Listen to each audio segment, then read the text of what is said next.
Rather than let's rock and roll. So we've got Francis in this morning, which is going to be a really interesting one.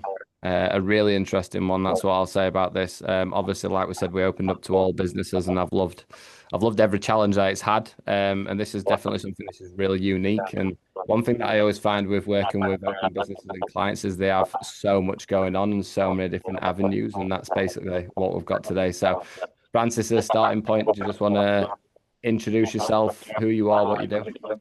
Yeah, sure. My name is Francis Kelly. I am co-founder and COO of A Level Equals. We are a consciously inclusive recruitment organization working with particularly sport organizations or sport business to help them recruit more fairly, and doing so finds the best talent in the fairest way.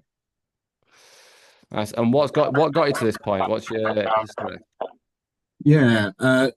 Look, strangely enough, uh, I used to when I left school, I ended up in the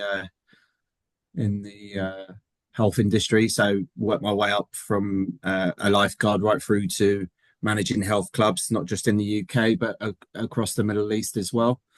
And got to a point in life where and I didn't go the health club. I didn't go the fitness route. I was more operations and sales, and you get to a point where you either continuing in an industry or you move industry because you want to make more money, and that's kind of what I did. Moved into recruitment space when I was about 30, and quite shortly after that, set up my first business, which is still going today, which is a traditional recruitment agency. Um, and But always felt quite disillusioned with what I was doing. I never felt really satisfied until COVID hit, really, and a couple of things aligned for me during COVID. Number one, COVID hit, which as someone with ADHD kind of gave me um, breathing space. I suppose it just gave me time to stop, pause, because there was nothing else to do. I was in the recruitment space. It went off the edge of a cliff. So for the first time in a long while, it gave me time to reflect and kind of understand what I really wanted in life. I became a dad for the first time. And also my dad, my father, both my parents are profoundly deaf. My dad was advanced stages of Alzheimer's. He was in hospital quite a bit. And I was reflecting on his life and the journey that he had in life. And one of the things that stood out for me was his work history in 1985 without a CV, with a disability as a 45-year-old deaf man with no education. He got a job at the All England Lawn Tennis Association, aka Wimbledon. And he worked there for over 20 years. And really, at that moment, I kind of said to myself, if my dad was in that same set of circumstances in today's world, would he be afforded that same level of entry into the world of work that was afforded to him back in 1985? And the answer I came up with was no. And really, at that moment, I kind of said to myself, I needed to create something here that treated every single candidate going through a recruitment process equally fairly, not what's written on your CV, not where you've been educated, not what your name, the pronunciation of your name, where you were born, anything like that. And I wanted to find a way to test your ability to do the job that you're applying for. And really level equals is born out of that, really. And the way we don't, from an application point of view, we don't go down a normal CV screening. You Oh apply for God, the role. yeah. Yeah. The way we do it is use work sample questions. So effectively what we do is we bring the interview stage to the application stage. So when you apply for a role through us, you're tested on your ability to do the job that you're applying for. So if it's a fitness instructor, there will be really specific questions relating to being a fitness instructor. Um, those you answer those questions anonymously. We review them anonymously against a set criteria that we've devised with our client, so we understand what they deem an amazing answer to be. And effectively, that brings candidates through into a league table format, and we then use the highest performing candidates that move forward for face to face interviews, and that's in a real um, short. Uh, It's fucking brilliant, mate. It's absolutely brilliant. Genuinely. So, like in most recruitment companies out there, it's always a case of, right, we need to find the best people with the best CV, with the best this, the best that. And that's pretty much how our normal recruitment works. But obviously, you've spotted that gap where it's like there's a massive market of people who they wouldn't even get through the screening process. Like straight away, you'd be cut off straight. I always say to people, like, if people knew my background, oh my God, they wouldn't even let me run a company. But it's not about that. It's not about who you've been. It's not about what you categorize as a disability. Like people even categorize ADHD and ASD as a disability at this point. So I think that the positioning of what you've got is class. But it's a tough offer to run. It's one of them ones where it's not going to be a streamlined process in any way, shape, or form.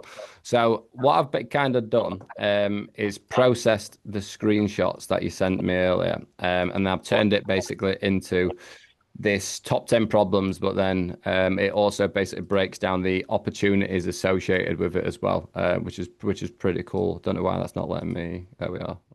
Make you bigger.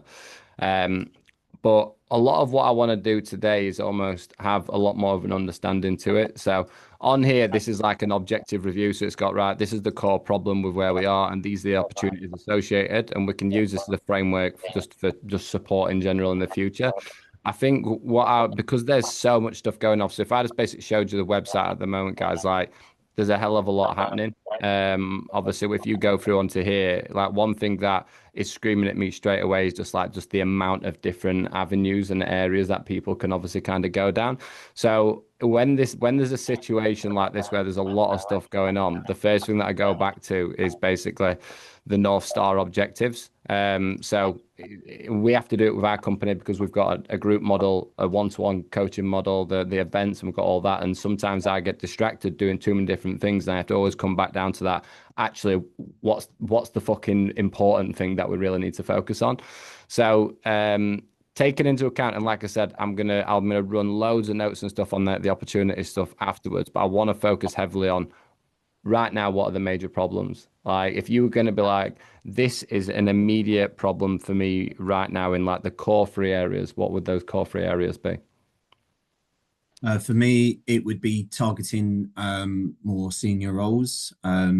We obviously run a fee structure that um, the lower the salary, the lower the fee.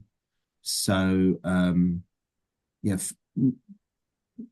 working a way to position ourselves so that we are getting these senior level roles, and it's a tricky one with our fees because everyone associates us with any other recruitment agency out there when it comes to fees. And so we've got to be competitive in that sense. But actually, what we do within our process is, you know, so much more than any other agency would do. And actually, the process that we do at the lower end, of the market, is the same as what we would do at the senior end to some degree. Maybe at the lower end we wouldn't do an executive search function within that, but the process and everything we do is the same because we're still creating that same fair pathway through the process. Um, so How fees are so? How do you currently, so if that's a major thing at the moment, what do you currently do as it stands to target senior level roles for the recruitment, and how do you actually categorize finding these people? It's a good question. We probably don't do anything. I say we don't do anything. Most of our outreach is kind of through LinkedIn, warm connection, connecting with people and um, running a few campaigns to try and hook people in. Um, yeah. What's currently in place for generating traffic? So I know with like the social media element and the personal brand, like obviously does the company have like a social media page as well? I tried to look for it earlier, but I couldn't find it. I think there is a level. Should be a level equals on Instagram, and there is definitely a level equals on Twitter and Oh yeah, I've got it. Yeah, I've got it. yeah. Yeah, because in reality, like a lot of this type of, because it's so hyper targeted, straight away when I was processing it all, I was looking at like some lead sourcing and lead scraping tools. But it's going to be quite difficult because it's like it's not just about scraping data, it's about scraping specifics about a person because it's not just the role that you're trying to hire for. It's obviously a role who has got this, well, what someone else would class as a weakness as a strength for what you are doing. So I think that a big part of the how you create awareness for this is going to come from front end content creation. It's going to come from Instagram. It's going to come from Facebook, and almost like directly spelling out like this is the type of people that we are looking for. If this is you, let us know. Do you know what I mean? Like I'm a big believer on simple scales. I like to bring things back down to the core base of what we're doing. Obviously, we've got kind of you and your own Instagram profile as well. But I think that when I was looking at like a direct outreach approach, and I love this because I'm actually gonna try and I'm gonna speak to Ben Mahmood, who does our lead scraping, and I'm gonna basically my sales manager and say, if I gave you a criteria of a certain type of person, what tool can we use for lead scraping? Because that's gonna enable you to look at outreach. But I don't know if that's a definite thing. But I think what I would be doing in this type of situation is I would be really, really clear about what you are actually doing. I'd be so for example, in the last how long has this company been operating? Give or take 4 years, So 4 years. And how many people have you recruited for companies in that 4 year period? about 100. That's the first place I'd be fucking starting, bro. Sorry. Genuine. That's the first place I'd be starting. So I'd be because like when I was going through the website and I was going through onto the socials and going onto that there's 100 like obviously we've got like stuff down here, but there's 100 people there who've got a story. Like, and that's the thing that people are going to buy into. It's like these type of people, like we spoke about with your dad, they've been struggling to find work. They've been struggling to find a place. It's almost like these type of people are going to struggle to find a place in society because of something. It's like it's those type of stories that are going to be the most impactful. And I always look for what is the USB and what's the highest responding thing. And for me, it's difficult. Like, yeah, I can post financial results and case studies and all that type of stuff. But a lot of it comes down to a bit more depth. Whereas with you, like I think that you just need to really heavily bring forward the people that you've actually helped because it's the people and their stories and then the type of stuff that people associate to there. So with these 100 people, for example, that you've recruited into companies, like is there an avenue where you could be reaching out to them saying like, look, do you mind doing as a case study on what's happened since you've been integrated into that role, how your life has changed, bringing out a testimonial video? Because then that is just gonna because this is the only thing that is unreal. But it's when I go on, I'm like, whoa, there's so much shit going on. Like Yeah. I think, do you know what I mean? It's like there's so much shit and there's so much opportunities. But the forefront of what we're doing, which is bringing, how do you even describe the type of person that you're attracting to? Because it's not what's So it would be very specific to the job role we're applying for. Sorry, we're recruiting for. So we recruit levels from apprenticeships right to through to CEO. That could be working in the marketing, head of marketing, head of finance. So the person's persona is very, very range. It can be anything. and what is it about them? So like when you're talking about like your dad were deaf, did you say? Sorry. Yeah, correct. Yeah. What else is there like that? Because that's what I'd attach onto. So do you even work with people who's coming out of like prison institutions? Yeah. Yeah, so look, our process is designed to treat everybody equally fairly. So if you believe you've got the skill sets to apply for a role, traditionally using a recruitment agency, you just wouldn't get a look in, or you'd be met by this wall of silence. You might apply for a role and you never hear anything back, or you get that infamous email back that says if you don't hear from us in 10 days, consider yourself unsuccessful. We give everybody the opportunity to go through and answer the questions. And those questions are scored anonymously. So they get the opportunity to give their viewpoint across about how they would do the certain tasks in the role.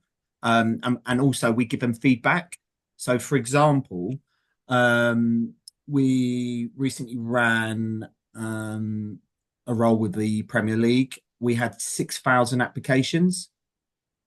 Look, right. In those 6,000 applications, what is it about those people what attracts them to you? So it's like you've got definite, like I'm going back to the roots of this, but you've got being deaf. Is it a partial, like I'm blind, like is what other type of stuff is there? Because that's the stuff that you bring forward facing. It's like if you are deaf and you don't have opportunities because of that, if you've been in prison because you don't have opportunities because of that, if you've got, like, I've got a fucking criminal record, so I had to start my own business. But do you know what I mean? It's like all of these things is like those little tiny things where, like, when someone reads that on a post, they're like, fuck me, they're speaking to me. Um, I look, But I would say it opens a door to anybody who thinks they've got the skill sets to apply, which naturally increases diversity at the shortlisting stage because you're not because recruiters aren't using their own bias to look at a CV and go, oh, they've gone to Cambridge University, so they must be absolutely smart as or this. right, so now I'm getting it. So even like previous experience, previous education levels. Correct. Yeah. It could be anything, like so traditionally a recruiter will look at a CV and make a split judgment within 7 seconds whether this person's good enough for a role. Now, on that CV, they might look at their name, for example. Then they might have a foreign sounding name and So immediately nationality brings through onto it as well, yeah. nationality, Right, bro, disability, Francis, keep ringing all of this off, mate, because I can't even begin to express how much stuff I can give you off the back of this. not being yourself, on a CV. So, if you're from the LGBTQ plus community and you don't feel like you could you're able to put that on your CV, through or you feel like you're going to be judged because you've got that on your CV. So immediately, a recruiter who might have different views about the LGBTQ plus community will instantly ditch that CV. It could be there's a gap in your CV, so maybe for whatever reason you've been at home caring for a parent for the last year. Immediately, the recruiter will think, well, look, they've got a gap of a year in their CV. They haven't been doing any work, so I'm not going to talk to this person. Um, Even little shit like if someone comes out of university and they travel for 2 years. correct, yeah. Mate. Right, and this here, this is this. I need that shit screaming at me. I need you talking about that. I need, like, because this is me, like, this is the style of content, and even websites, for example, where someone leads it and they're like, "That's me. That is speaking directly to me." Look, and you talk about criminal records and stuff. Someone very, very. Does this podcast go out? It'll be going out, yeah, yeah. All So right, cool. there's it's some, but the thing, mate, it's like you don't name names or anything, Yeah, but it's yeah. like, So I've got someone very, very, very close to me who went to prison and now he's a finance director of a multi-million-pound marketing company. But if people knew he went to prison, would that opportunity, would he have had those opportunities to get to where he's got today? So it's things like that. Ex-sports athletes, you know, coming, finish their career and they want to get into some sort of credible work, but people will turn their nose up because maybe they don't have the exact experience within a particular industry, but they've got a whole host of really good skills that can develop into roles. So yeah, that's what we create an anonymized process. So actually, we're not looking at any of these things. We're purely testing your ability. Can you do the job that you're applying for? And are you one of the best candidates in this cohort applying for this role?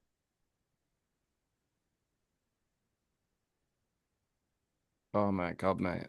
I always look for opportunity. Right, I categorize business as an opportunity basis. I always go, right, and I always bring it back down to a first principle where it's like simple scales on the front end. Is this showing what this actually is?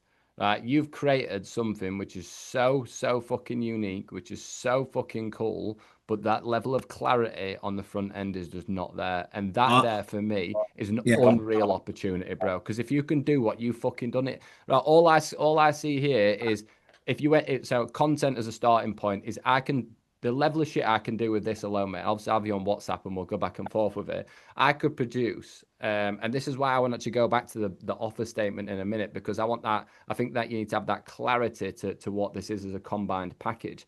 But packaging this right, when it comes to content, it's all highly responsive because you speak this the type of person you're speaking to here is just ridiculous. And it's so unique. Even when it comes to down the line where like we want to move into paid ad creatives, the level of specificity of the type of person that you are speaking to is so highly responsive. So, for example, for me with acquisition, I'm a business consultant, right? We obviously specialize now in adopting to AI, and that's where I'll process all of this and personal branding and all that. But the size of my audience is massive, massive, right? It's so open. Whereas you've got such a hyper focused audience here, like the level of clarity and reactive stuff that you can get on the front end is absolutely ridiculous. Even like little like where my head goes with this, I were on a call 2 days ago with a yacht rapper, so really random company. And it was like, we were basically discussing all these different areas, and it's all the standard stuff like what's your actual offer, what's the marketing, what's operations, it needs to hire an operations manager, blah, blah, blah, blah. But I went, do you know what would be really, really fucking cool is if you basically created a custom GPT where people could submit the image of their yacht and you've got your brochure loaded into it. So it sends them their yacht back in the image that they of that. So things that come into my head here is like you've got like so something like Score App would be incredible for this as a Yeah. lead magnet because people can go through this and it's beautiful because you design the Score App form to then give them the output at the end. But it's almost like you run these questions where they're digging themselves a hole where it's like some of these people might not feel like they have got the same opportunities, but they might not even know yet. But like you've got assessment forms, like what have your experiences been like so far trying to get jobs? Why do you think that obviously is like it's very rare that I recommend assessment based acquisition assets for companies, but I think this is a fucking brilliant asset for it. And then right, if you're gonna go back to the basics of it into this type of structure, how would you explain this? We help with so they can avoid. How would you articulate what you do for the whole group? This is the hard thing because I have clients like me, I've got an enterprise. I have clients who've got 4 or 5 different offers underneath. But if you're going to basically isolate the top line and explain what you do in the most easy and simple format known to man, how would you do it? We recruit, We we help recruit, first.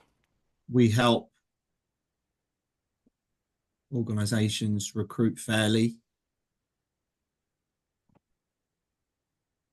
Right. Is it, would you start with that or would you start with the person that you are actually helping? Because the organization is part of it because obviously they need to have a fair recruitment process. But the person who's really winning is the person who's actually getting hired. Um,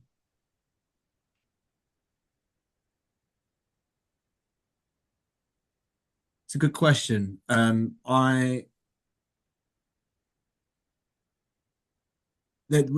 in the world of recruitment, there is a two-pronged attack here. You have to have your candidate drivers and your client drivers. Yeah. So I think for a long while that and you've kind of touched upon it, a lot of people don't understand what we do because it's quite niche. Cool. And so um and so I've kind of particularly over the last sort of 6 months has gone back to using words that people understand. Like, before we were talent acquisition, now I've gone back to we are recruitment, we're a recruitment agency, for example. Um, so I, It's almost like I'm trying to spell it out, but we help organizations recruit fairly with moral responsibility and give professional opportunities to those who aren't getting them. That's what I am reading, but it's just the way that you explain that. yeah, look, it, part of what we do, we give opportunities to, it enables people who don't normally get the opportunities through the normal means, the opportunity to have a voice. But that being said, if you are, your traditional solid, you've got amazing CV and you feel like, you should walk into the particular role, it's still about finding the best talent for the role. So but what our process does is it enables people who generally maybe wouldn't have applied for a role before because they thought maybe um, they haven't had the previous experience in the same industry or just who they are as a person. They just don't think they'll get an interview or have an opportunity. Through our process, we none of that plays a part of it. It's about, can you do the job? End of. Can you demonstrate to us that you can walk into this marketing manager role on day one and start performing the way that organization wants you to perform that? I need to. I'm going to do some stuff on this afterwards to like look at packaging because I've got an idea there. So then, with is quite simple. So like, but obviously we've got senior roles. What is it? How would you categorize what you are recruiting people into? Multiple roles within an organization. How would you? Yeah, I would categorize it as we recruit commercial roles um into sport business, so we tend to look after the kind of the office-based roles. So, any of your major functions within a business, sales, marketing, finance, to general operations business, C-suite, board level, non-exec director, CEO, heads of departments, that sort of stuff. So recruitment into roles at all organizational levels, simple.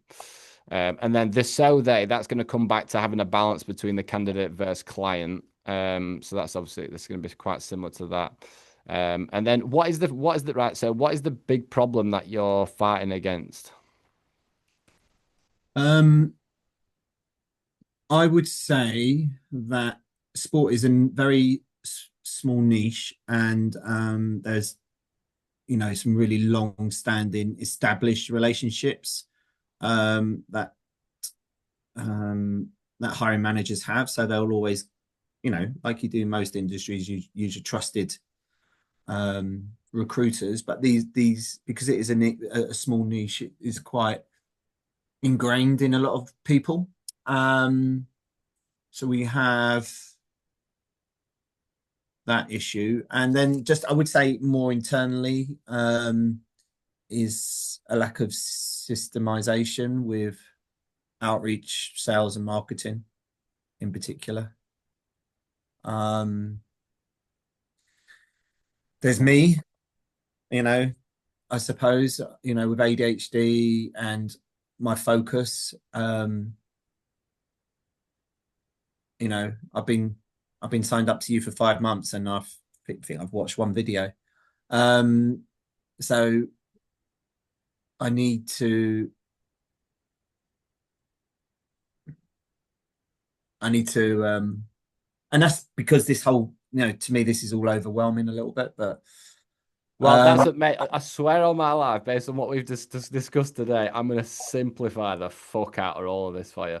Like, because that's literally all I'm doing right now is I'm like, right, what is the actual clarity to this offer statement? Sweet. What is this from your offer statement? What is the thing that what do we then need to do and produce on the front end when we so go back to the website?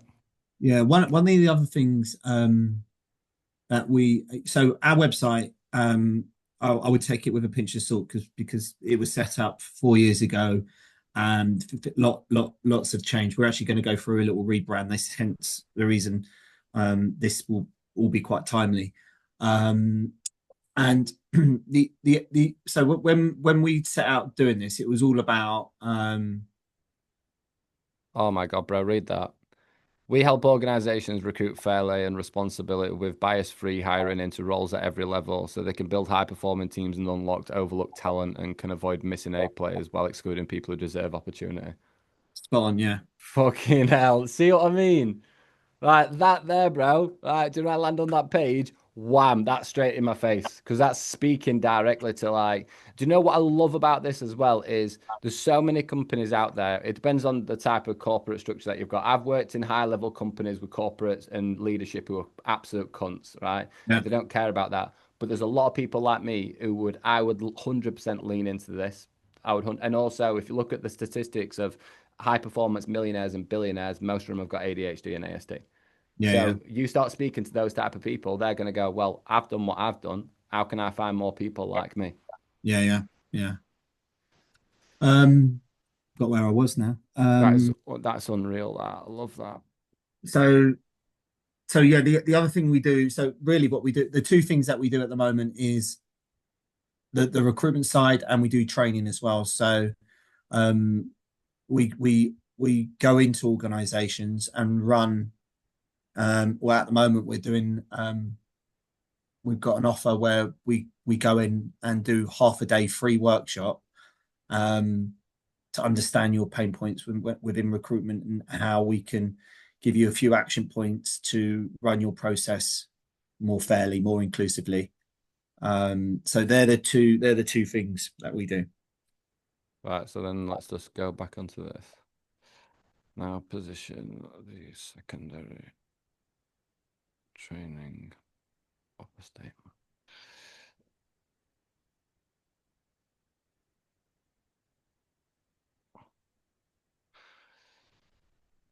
Literally did a podcast for like 2 hours yesterday and with someone who's got ADHD. And I was like, when the moment that you've got ADHD and you tap into AI properly, it's absolutely ridiculous.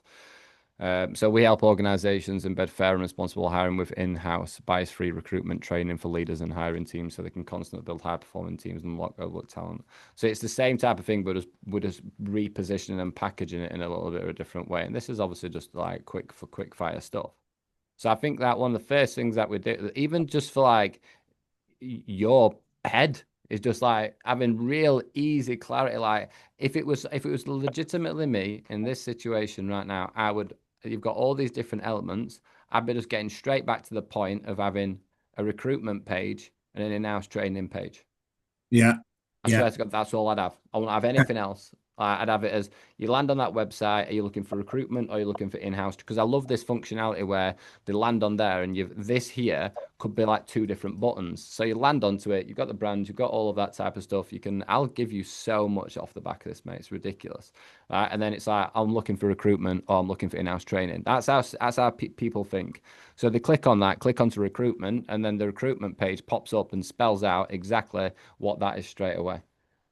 It's beautiful. And then again, when we always go back to that core basis of what opportunities are there, even, even just having that more clear on the front end could completely and utterly change the game. Genuinely. Because if your offer's off, everything's off from that point. yeah, And then from that point, the next priority, like I know that we're doing like the outreach and all that type of stuff. I'm gonna try and see how we can hack into some lead sourcing around this. But the first thing I'm gonna be doing is I'm gonna be talking about, so like this is the client, sorry, candidate and candidate perspective. So we need to be talking about that type of shit. It's like, look, these are the type of people that we help, and then we need to have the client perspective, which I'll do a drop down list. So that's going to be all based on like moral responsibility. Actually, like basically the part here where it's like you can constantly build high performance teams and overlooking talent. And then this basically turns into content, and the fact that you've already recruited over 100 people in the last 4 years, brother, that's 6 months of fucking. That is just literally reaching out to all those people, going, "Look, we've obviously I know that we recruited into that company. We were wondering if we could run." And the thing that I love about that is when it comes to me getting a case study on someone and how much money that they've earned, they're not. People are sometimes open to it and the sound about it. Sometimes they're not, and I get that. And I'm against talking about people's figures and that online. But these type of people will want to help more people like them. yeah, But like, why would they not? It's like before they didn't have an opportunity, you gave them that opportunity, and you've probably changed these people's fucking lives. So that there is 100 testimonial videos or 100 case studies that can, as an initial starting point, can be brought through onto that page. And then what you've got from that point is when you are using these case studies and these stories and testimonial videos, they'll have Instagram profiles and LinkedIn profiles. They're going to share it. They're going to comment on it. And then more people are going to come onto it and be like, wow, like, I know like this is an unreal kind of service. This is such a unique offer. Because honestly, I think there is so many opportunities what can be done on We here. we it's worth saying as well. We do NPS score everybody in our process, so we've got over 30,000 reviews. Um, What's the so break that process down to me. so when they complete the application process, they're asked to score and comment on our process on a scale of 1 to 10, how they enjoyed the process, how they think it's fair, and would they recommend us. And I think our average score over 30,000 reviews is about 8.9 out of 10. So I have got a spreadsheet of, um, I mean, right now I've got a spreadsheet for the last 12 months. It's probably got sort of 400 odd comments about the process from good to bad Where are these reviews coming? Where's 30,000 reviews come from? from our candidates over 4 years. What and is this so like where have these candidates come from into that? So 30,000 leads technically in four Yeah. years. It's fucking disgusting. So where are these people coming from? Where are they filling out this form or this review? So they will be seeing a job advert, on LinkedIn or on one of the job boards. They're sending flying to the role, and then once they apply to the role, they get the job pack, and then they're completing the assessment. They're starting the assessment, and answering those questions. And once they completed those questions, they then fill out um, uh, an NPS score of how they felt the process has been, how they've enjoyed it, how would they recommend it, and do they think they've been treated fairly? Oh my God, mate. This is like the epitome of simplify to amplify. Is that still why they call it sound produced?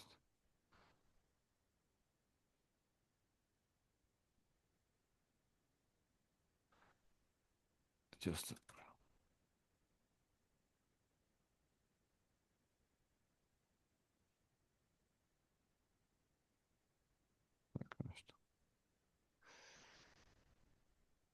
that's wild. Do you know the other day when you were asking about the generating the infographics, what were you trying to turn into an infographics? So um, when we complete a when we complete a project, we feed back to the client the like some of the feedback and but also the makeup of the candidate pool. So how many Black and ethnic minority group people we've managed to get into the process, how many people that have declared themselves with a disability, how many women were in that process, how many LGBTQ plus declarations are in that process. So we ask at the beginning of the process, we ask their diversity data, which is anonymized, so it doesn't we don't know who's asking or replying to that, but what it does is it gives us a report, some figures, and then we create a kind of like a brochure at the end or a kind of a slideshow that we, as part of the wrap up with the client, we will go through all of that and present them that information. Fucking hell, there's so much here, bro. So much. I'm literally specking out everything. So I'm gonna process what I think that the landing page looks like for that there, the recruitment page and information that needs to go onto there, the training web page, some structure to like the LinkedIn page and so like the company social media page, the company thing. But brother, like I have this conversation. It's the first conversation I have with all open business owners, and people always say like, oh, but I started this business like years ago before like social media started and all of that. And like with this guy I spoke to yesterday with the yacht company, I was like, send me your top three competitors. So he sent me the top three competitors that he's got in France. Went onto their Instagrams and I said, that's your fucking opportunity. So there's not a single personal brand on any of those pages, not a single personal perspective. And if you're listening to this now, like the first thing what Francis said at the start is story. that what is like the mission, why he actually started this in the first place. This is like the level of respect that I have for you, Francis, knowing this in more detail now is like 25 times greater than what I knew before. But that's also a problem because even before coming onto this live call to discuss this, and obviously I know we're chatting on school and doing all that, I need to be getting served this shit every single day on social media. I should have already known about, or I should have already known all of this about you, because it's one of those type of things, mate. It's like, do you know, like it's the type of thing I want to talk about. It's the type of thing that I want to promote. It's the type of thing that I want. I'm even going to do a fucking Instagram story after this. I'm going to tag you and talk through it because you've got that type of offer that people want to get behind. Like, and there's so many opportunities here. Like your story, your perspectives, why you actually fucking do what you do, documenting your processes. The company social media pages don't need to be anything else other than presenting the offer at high level for both recruitment and for the in-house training, and stacking the fuck out of all these client case studies and the candidate case studies. And you've got an absolutely incredible offer and an incredible business here. Appreciate it. Honestly, mate. So it's so unique, and that's why I always go off like if the situation's fucked, I'll turn around to someone, I'll say it's fucked. I genuinely will, and there are people respect me for it, and I'll go, we need to rebuild this entire thing right now. You've got the most unreal, unique thing. It's just packaged wrong. That's it. It's just packaging. It's packaging content and presenting the right stuff forwards. You've already got your processes. You've already got all of this back end stuff on fucking lockdown. It's just getting this front end clarity. And I think, and bro, I swear to God, mate, I can do this for you. Did you get around to doing the human knowledge document yet for the Claude training? That task? Probably not. Yeah, well, that's one thing that I probably get because it means that I could basically hack into your human knowledge document and associate it to why you do what you do for your own page. Like the biggest, like everything here is easy. I I've genuinely, the yeah, for hardest. the most of the stuff I've been doing on ChatGPT is so I've only really just started using Claude. Um, so but I have used ChatGPT extensively. Yeah, Claude. In terms of writing outputs, Claude dicks all out. In terms of thinking processes, I use ChatGPT. So off the back of this today, like what you'll get is, I'll show you now. Actually, to be fair, like I- I've got a few different accounts. Yeah, this is my consultant one. So off the back today, like with the transcript that I'll basically process a step-by-step to-do list with that GPT. And that's what I used for processing the overview and discovery. Um, but like when it comes to like anything with content writing, Claude is just is a completely different league to ChatGPT. But I use them both equally. Um, and that's what I'll do. And this is what I mean is like off the back of this today, mate, I can literally just be like, that's what I recommend for that page. That's what I recommend for that page. That's what I recommend for that. This is what I recommend for you and your personal page. This is what I recommend for the company social media strategies. And when you've got that front end nurturing impression and clarity on the front end, like these fucking job adverts, they're going to perform a 10 times loads better. The outreach that you do on LinkedIn, the only thing that I'm not sure if we can do is how do we do lead scraping. But this is what I love about these different businesses because there's obvious stuff that I know what to do here, but I'm like, can we look at lead? The question is basically, can we do lead scraping specifically for people who are looking for that? And that's gonna, but I reckon we will. I'm gonna get Ben Mahmood as a task for me and be like, come, because that there, but I still wouldn't even start outreach yet, bro. I would get my front end sorted, clarity. I get, is this presenting and packaged in a way that is really easy to understand, and is it packaged at high level? And then from that point, I'd just absolutely batter the life out.